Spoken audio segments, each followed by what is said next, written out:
최근 사회 곳곳에서 이 흉기 난동 사건이 잇따르면서 이 호신용품 갖고 다니는 분들 많으실 텐데요.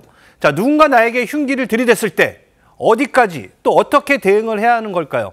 이 정당 방위를 둘러싼 이 사회적 논쟁이 꽤 오랫동안 이어져 왔는데, 자, 최근 이 주목할 만한 사건이 발생해서 또 관심을 모으고 있습니다. 자, 이 정당 방위 인정 여부를 놓고 이 경찰과 검찰의 판단이 엇갈린 건데, 자, 먼저 어떤 사건이었습니까?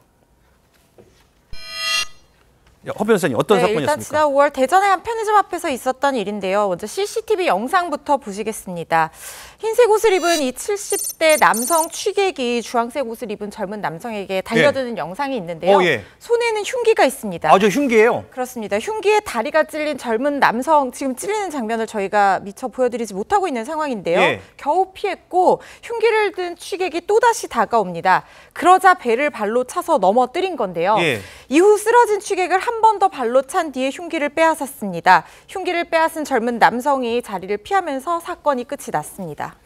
자, 그러니까 이 흉기를 들고 달려드는 취객을 막기 위해 반격을 한 상황이었던 것 같은데, 자, 이 두 사람 사이에 일단 무슨 일이 있었던 겁니까?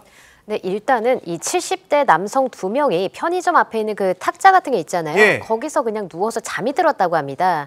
그러니까 당연히 이 편의점 점주가 와서 이런 데서 이제 주무시면 안 된다라고 얘기를 하면서 깨웠는데, 이렇게 깨우자 잠이 들어 있었던 취객 중에 한 명이 갑자기 이제 점주를 향해서 그 이제 편의점에 있던 플라스틱 의자를 이제 던진 겁니다. 그래서 결국에 이제 점주가 그렇게 이제 의자를 던진 취객의 손을 잡아당겨서 이제 넘어뜨렸습니다. 근데 이런 것을 이제 나머지 취객 한 명이 또 이제 보고 있었는데, 이 보고 있던 취객이 조용히 이제 어디론가 갔다는 겁니다. 갔다가 이제 돌아왔는데 그냥 돌아온 것이 아니고 상당한 길이가 되는 흉기를 들고 나타나서 이번에는 편의점주를 공격을 했다는 겁니다.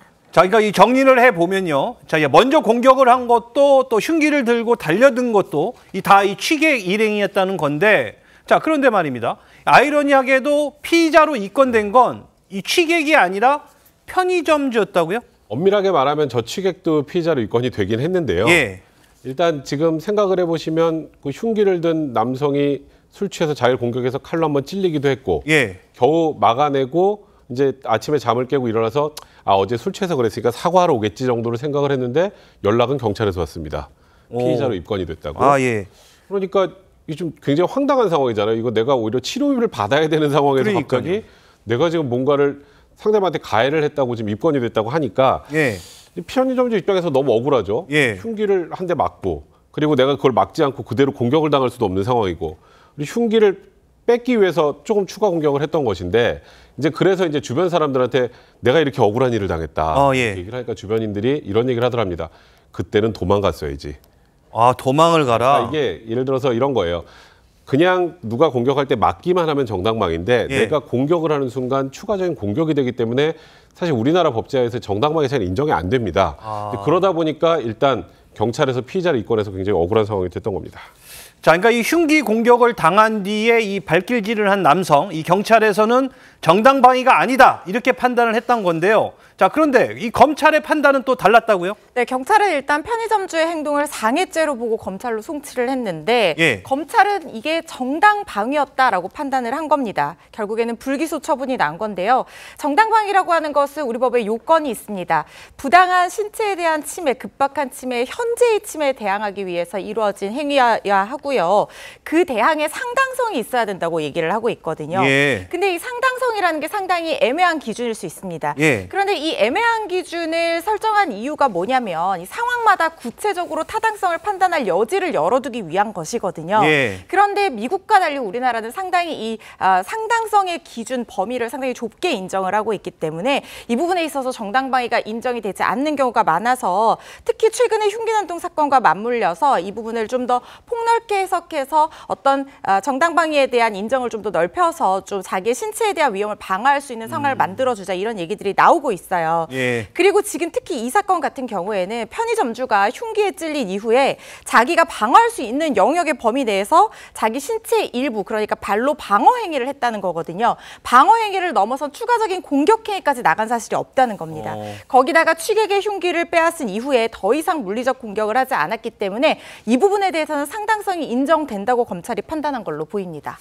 알겠습니다. 자, 이 흉기 난동을 막으려 했던 피해자가 이 대래 상해 혐의로 처벌을 받을 뻔했던 아주 억울한 상황이 발생했던 건데요. 이 과거부터 이어져 온 이 정당방위 논란, 우리 친절한 최인정 기자가 정리해드리겠습니다. 네, 우리나라의 정당방위 성립 요건을 한번 살펴보겠습니다. 형법 제21조에 현재의 부당한 침해를 방위하기 위한 행위는 상당한 이유가 있을 때 벌하지 아니한다라고 명시가 돼 있습니다. 경찰청의 폭력사건 정당방위 처리 지침은 좀 더 구체적인데요. 본인 보호 목적이거나 최소 한도의 폭력이면 정당방위가 인정이 되고요. 상대방의 폭력보다 방어가 지나쳤거나 상대가 폭력을 그만둔 후에 발생한 방어일 경우에는 정당방위가 인정되지 않습니다. 실제로 2014년 새벽에 집에 침입한 도둑을 폭행하고 빨래 건조대 등으로 공격해서 숨지게 한 20대 집주인 남성은 의식을 잃을 때까지 때린 건 정당방위로 볼 수가 없다면서 유죄 판결을 받은 바 있습니다. 반면 한국과 달리 미국은 정당방위를 폭넓게 인정해서 오히려 논란인데요. 미국은 자신이 소유한 집, 토지, 승용차에 침입한 경우에 침입자의 위해를 가하더라도 기소되지 않는다는 이 캐슬 독트린 법과 공공장소에서 위협을 느꼈을 경우 선제 공격해도 된다는 스탠드 유어 그라운드를 채택하고 있습니다. 최근 우리나라에서는 이 흉기 난동 사건이 잇따르자 호신용품 구매가 급증하고 있는데요. 호신용품이라도 상황과 위력 정도에 따라서 정당방위가 인정되지 않을 수가 있어서 주의가 요구되고 있습니다. 자, 알겠습니다. 자, 이 우리나라도 이 정당방위에 대한 기준을 보다 좀 명확히 확립해야 할 때가 아닌가 싶습니다.